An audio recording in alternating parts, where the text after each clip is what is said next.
This is what a dismissive avoidant feels when you go no contact with them. The first is that they feel relief. This tends to be something that they feel so passionately when it first happens because they feel like they don't have to deal with any of the baggage that would come with a breakup or the relationship in itself because they feel free, right? What tends to happen is that you will typically see them almost thriving here because this is essentially them in this moment where they really do think that they don't have to deal with any emotions and that they can just look past all of this and either they're going to find somebody else or they'll be able to go back to you and that everything will be resolved and they can resume where it's at, which we all know that this is not the case, right? This is not what's going to happen, but in their mind, temporarily, this is how they think things are going to happen. And this can be very challenging for you to see and experience because you are having such a hard time doing this to them, right?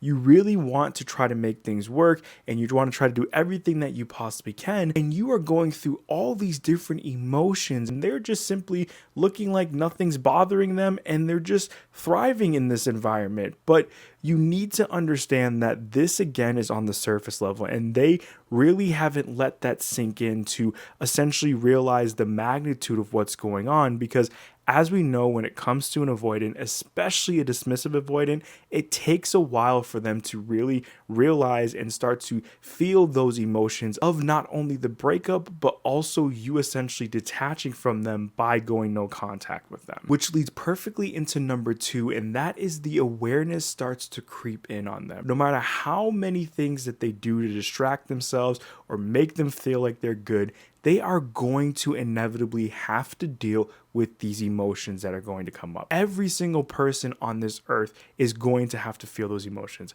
Our bodies and minds do an amazing job of this because it is something that is a natural process for us to work through these things so that we can then begin to move on through another way. So because of this, they start to get a little bit worried and concerned because now this facade that they've created that everything is fine, that they're good, is starting to crumble right before their eyes. And this begins to be the first time that they start to question everything and their feelings and all these different things that they were so confident about starts to fall right in front of them. And because that veil is now being lifted, they're starting to realize the magnitude of losing someone like you because chances are you did everything that you possibly could to meet them where they're at. You were probably the only one that really understood them because you genuinely cared about them and you wanted to try to make things work and do whatever you could to do that. But typically an avoidant takes that for granted when you're in the relationship, and in this moment they are faced with this reality and it starts to make them feel a little uneasy, which segues perfectly into number 3, and that is they slowly start to feel the loss of you, but they won't admit it. This tends to be the biggest MO when it comes to an avoidant, in that they will very rarely admit when they're wrong because they want to maintain this facade that they are in control, that nothing bothers them, that they are this strong fortress, which is absolutely not the case. There is nobody in this world who is not affected in some way or some form by things. It's just who we are as human beings. But they will do a great job at trying to convince you and everyone else and even themselves that they can do this. But they are going to be faced with this whether they like it or not, and that is they are having a negative reaction to not only them not having you in their life, but now they're not having any type of contact because you have blocked them on everything and gone no contact with them. So they will work overtime into convincing themselves that they are good and that what they're feeling is not this, it's something else. All these different things and ways that they try to do this, they will do everything that they possibly can to spin this from the real actual truth, and that is they are missing you and they're realizing the mistake and letting you go and allowing for this to go as long as it has been. Number 4 is that if you stay silent long enough, it shakes them to their core. this is something that they essentially start to feel like they have no control over because they don't anymore, right? When you guys were in the relationship, when you guys had communication after the breakup, they essentially felt like they had some control over the way things were and trying to spin things, because they tend to be really good at manipulating the situations and essentially making everyone kind of follow the things that they want to do so that they can feel good about themselves and being this avoidant. But when they no longer have that direct contact with you, they are left to their own devices and thinking about all the different things that could be going on. And you're sending a strong signal to them that you're no longer going to put up with this, that they no longer have any type of control over you, which they never do. It's always a facade.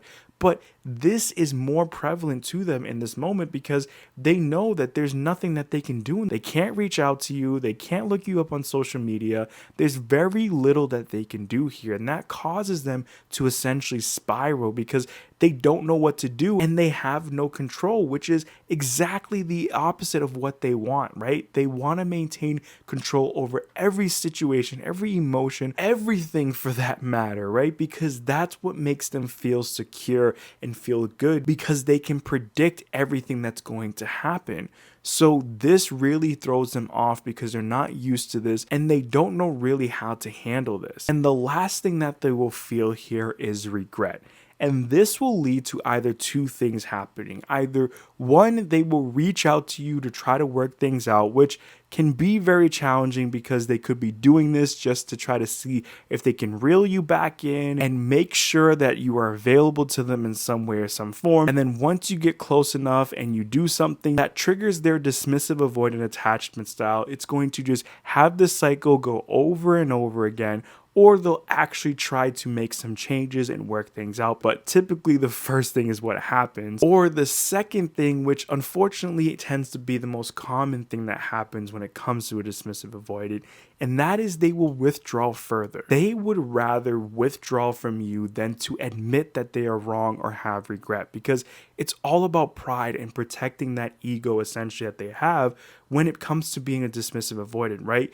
Because when they can do that, they feel secure essentially, because their number one thing is to maintain control over their emotions and feelings, because that is where they feel secure. They don't have to deal with any unwanted emotions or conflicts or vulnerability, which they really don't want to experience. So because of that, they tend to just double down and say, you know what, even though I realize that I'm in the wrong, that I regret this, that this person is exactly what I want, I would rather just be this way and kind of just chalk it up and find somebody else and move on. Or they might try to spin it and say, I can find somebody else. This person wasn't the right person for me. Whatever it is that they're trying to tell themselves to justify this, they will do it because they would rather stick to this and maintain that control than allowing themselves to be vulnerable and open up and work through any of those conflicts with you for you guys to essentially get to a better place in the relationship. I'm hoping by now you kind of understand where I'm heading with this, and understanding that more than ever, when you have gone no contact with an avoidant, it is your time to really process things and put yourself first to understand what is best for you now. That is the most important aspect of all of this, because you deserve this. You don't deserve to have to continue to go through this game over and over again. You did everything that you possibly could, and they just simply will not get out of their way. And it's not on you anymore. But what is on you is making sure that you are taken care of now. And that's what no contact does. It gives you the space away from this person so that you can start to really look at things for what they are and understand how this person is probably not what you want in a relationship. And you spend so much time, energy, and effort just for someone to not appreciate that and to not even make an effort to try to work this out. But again, at the end of the day, that's no longer your concern. What is your concern is using this time to figure out what you need to do to heal and move on from this person. I hope you did enjoy today's video. If you did, please make sure to hit that like button. If you're new here, make sure to subscribe, and I will see you in the next video.